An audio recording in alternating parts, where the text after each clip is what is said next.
अगर एक समरी में दोनों को देखने की कोशिश करें, क्या होते हैं एडजस्टिंग इवेंट और क्या होते हैं non adjusting event. Adjusting events indicators देते हैं बैलेंस शीट डेट के दिन की ये घटनाएं मौजूद हैं, आसपास ही हैं, बट इनके बारे में हमें जानकारी नहीं है। इनके बारे में जानकारियां उभर के आती हैं 31 मार्च के बाद।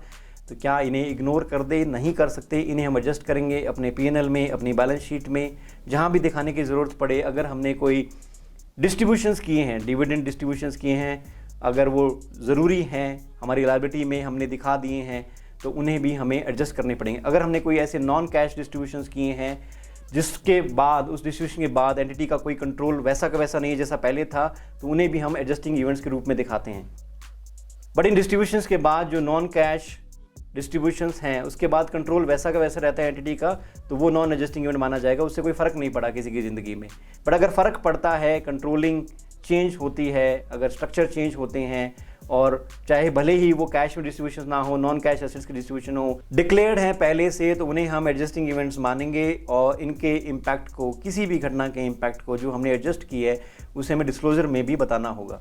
नॉन एडजस्टिंग इवेंट्स इंडिकेटर्स नहीं देते हैं 31 मार्च के दिन। ये सारी घटनाएं इवेंट्स बाद में हुई, इनके लिए कोई भी एडजस्टमेंट नहीं किया जाता है फाइनेंशियल स्टेटमेंट्स में। इनके बारे में सिर्फ डिस्क्लोजर दिया जाता है।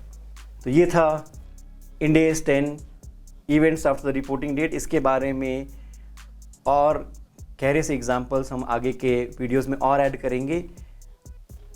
ये था मेरा ओवरव्यू ऑफ द स्टैंडर्ड, जिससे आप समझ सके कि क्या एडजस्टिंग इवेंट्स होते हैं, क्या नॉन एडजस्टिंग इवेंट्स होते हैं।